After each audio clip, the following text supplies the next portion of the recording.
तलवारों, बंदूकों और खंजरों से नहीं होते, लेकिन अल्फाज से भी कत्ल किए जाते हैं। कुछ अल्फाज इतने खतरनाक होते हैं कि कई जिंदगियां बर्बाद कर देते हैं। न जाने कितने अरमानों, आरजुओं और ख्वाबों को दफन कर देते हैं। कितने लोग खुदकुशियां कर लेते हैं। बहुत से मुतजाद जोड़े एक साथ चलते हैं। बहुत से लोग फनकार, मौसीकार, अदीब, अदाकार नहीं बन सके, लोग कुएं के मेंढक बन जाते हैं। और ये सब कुछ होता है 3 अल्फाज की वजह से। किसी शायर ने कहा है, दामन पे कोई छींट न खंजर पे कोई दाग, तुम कत्ल करो हो कि करामात करो हो।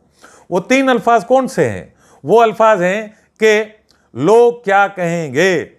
हर घर में बीवी और शोहर में किसी न किसी मामले पर झगड़ा होता है, और उसकी एक वजह यह भी है कि दूसरे लोग क्या कहेंगे। खवातीन घरेलू तशद्दुद की इतला नहीं देती। क्यों? क्योंकि लोग क्या कहेंगे।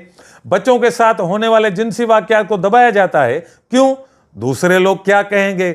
लिबास, फैशन हटा के दाढ़ी रखने और ना रखने का फैसला भी इसी बुनियाद पर किया जाता है कि दूसरे क्या कहेंगे। मैं इम्तिहान में नाकाम हो गया तो, इंटरव्यू में नाकाम रहा तो, खौफ नाकामी का नहीं है, बल्कि यह होता है कि लोग क्या कहेंगे। शादी ब्याह की दावत हो, आप सादा लिबास पहनकर नहीं जा सकते। क्यों? क्योंकि लोग क्या कहेंगे, दूसरे क्या कहेंगे, क्या कहेंगे, ये सुन सुनकर हम तो पागल हो गए हैं भाई। एक जोक, एक मजा है जिसमें मियाँ बीवी और गधा होता है।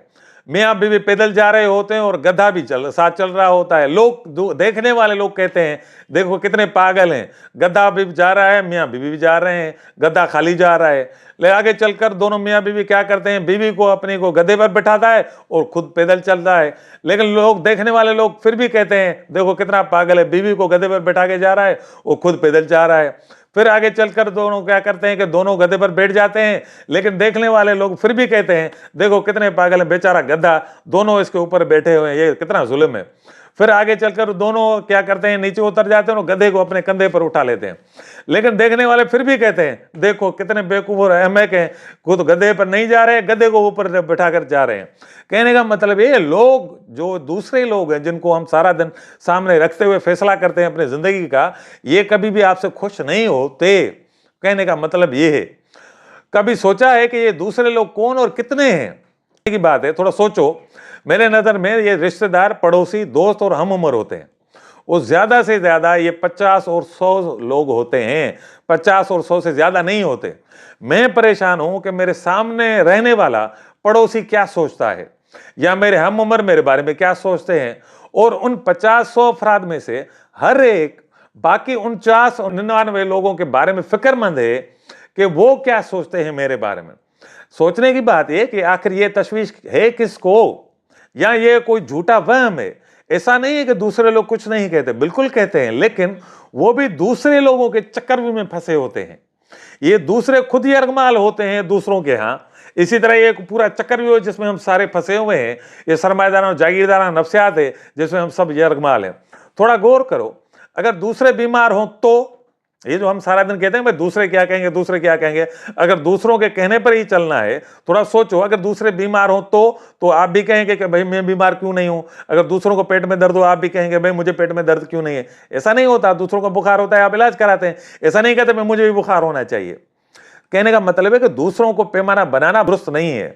दूसरे लोग अगर सतही किस्म के हों, अगर वो जाहिल हों या बेवकूफ हों, अगर उनको बस जिंदगी के दिन पूरे करने हो, कुछ गुजर गई है, कुछ गुजर जाएगी, ये जिंदगी इम्तिहान है, हम यहाँ मेहमान है, अगर लोग ये सोचते हों तो, अगर दूसरे लोग और दुश्मन हों तो, जागीरदाना रिवायात के कैदी हों तो, दूसरों के मकासद, ख्वाब और नजर तंग नजर, मकामी और सतही किस्म के हों तो, वो दूसरे लोग अगर बुज़दिल और डरपोक हों तो, क्या फिर भी दूसरों के कहने पर चलेंगे और फख्र करेंगे?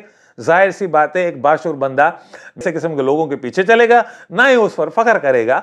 हाँ, सिवाय कुछ मशहूर शख्सियात के। थोड़ा सोचने की बात है, एक बंदा फर्ज कर लें कि हैदराबाद में रहता है, ये कौन फैसला करता है कि हैदराबाद में रहने वाला शख्स कामयाब है या नाकाम है? जबकि इस्लामाबाद, कराची और लाहौर वालों को कोई खबर नहीं है कि हैदराबाद में कौन रहता है और कैसी जिंदगी जीता है, कामयाब है या नाकाम है। हैदराबाद, कराची और पाकिस्तान के लोगों को छोड़ लें, सारी दुनिया में 8 अरब लोग रहते हैं, लेकिन 8 अरब लोगों को भी पता नहीं होता कि आप हैं कौन, कामयाब है, नाकाम है, कौन है। नहीं भाई, उनको कुछ मालूम नहीं होता। इंडियन फिल्म है 3 इडियट फिल्म, जिसमें एक दोस्त का एक डायलॉग है जिसमें कहा जाता है, एक अगर दोस्त फेल हो जाए तो आपको दुख होता है, लेकिन अगर आपसे ज्यादा नंबर ले तो ज्यादा दुख होता है। ऐसा क्यों होता है? उसूलन तो आदमी को खुश होना चाहिए कि भाई आपका दोस्त है वो पास हो गया है, उसने ज्यादा नंबर लिए हैं, लेकिन इस तरह होता नहीं है। हमारे यहाँ कहा जाता है कि भाई अपने लोग जो हैं वो आपको खुश देखना चाहते हैं। सच बात ये, अपने जितना खून बनाते हैं उससे ज्यादा आपका खून जलाते हैं। दौलत, ताकत और ओहदे की भूख रिश्तों को खोखला कर देती है।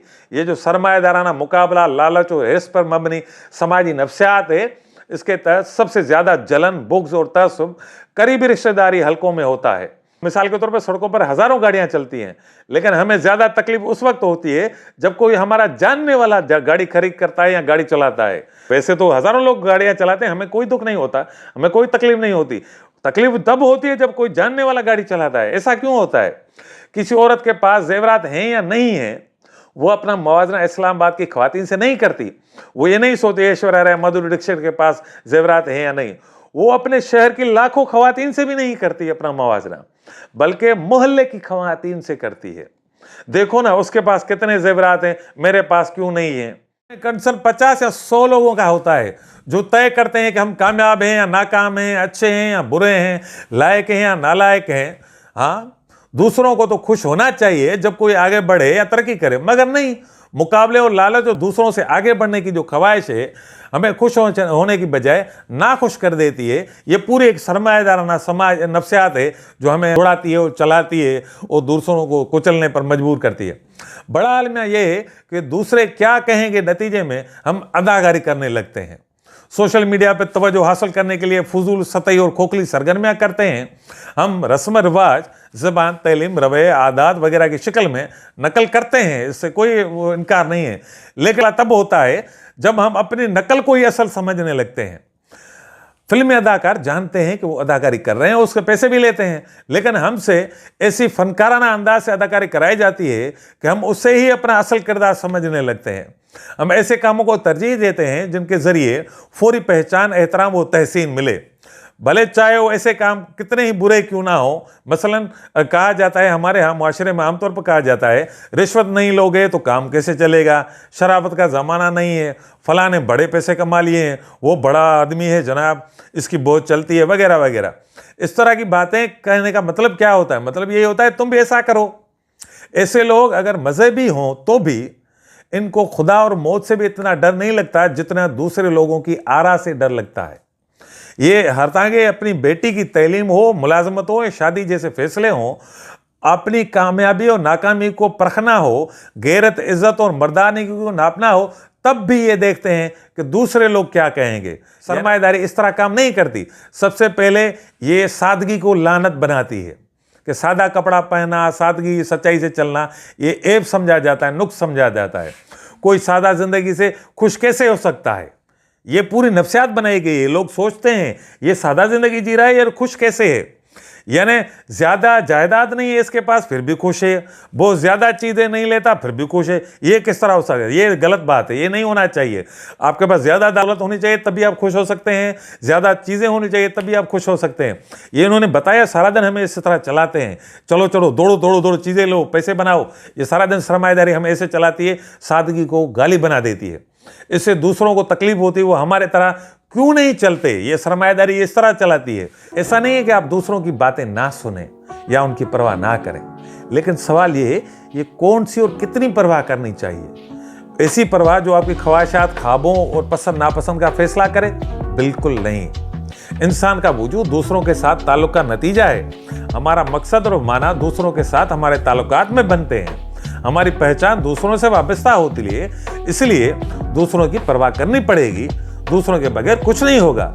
लेकिन दूसरे, खासकर रिश्तेदार, पड़ोसी, हम उम्र, अगर झूठे हों, अगर करप्ट हों, अगर बेईमान हों, तो भी उनकी परवाह करनी चाहिए, कतई तौर पर नहीं। दूसरों की आंखें हमें अपने बारे में जरूर बताती हैं, लेकिन याद रहे कि महबूब की आंखों में और एक हिरासमेंट करने वाली आंखों में फर्क करना चाहिए। असल बात झूठ और सच की है, सही और गलत की है, जायज और नाजायज की है। दूसरों को तकलीफ देना ठीक नहीं, लेकिन अपने आप को तकलीफ देना भी दुरुस्त नहीं है। अगर 50-100 लोग आपसे खुश हैं तो आप कामयाब हैं, अगर नहीं है तो आप नाकाम हैं। ये कैसा पैमाना है भाई? अगर इन 50-100 के पास आपकी इज्जत होगी तो आप इज्जतदार हैं, नहीं तो आपकी इज्जत नहीं है।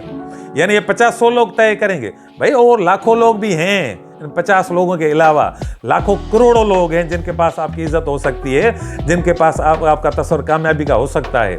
अपने कैनवास, अपने दायरे को थोड़ा वसी बनाएं, दूसरों की परवाह करें मगर वो बाशऊर हों, गैर मामूली हों, जिंदगी से प्यार करते हों, समाज दुश्मन रिवायत से बागी हों, उनके मकासद, ख्वाब और आदर्श बुलंद व बाला हों, बहादुर हों, उनकी परवाह करनी चाहिए, उनका कंसर्न हो। बाकी दूसरे लोग क्या कहेंगे वो कहते रहेंगे, उनकी अगर परवाह करते रहे तो हमारी ज़िंदगी ही दबा हो जाएगी और हम एक अदाकार और ड्रामे की तरह ज़िंदगी जीते रहेंगे, अपनी जेन्युइन ज़िंदगी और खुशी की ज़िंदगी नहीं जी सकते। मेहरबानी।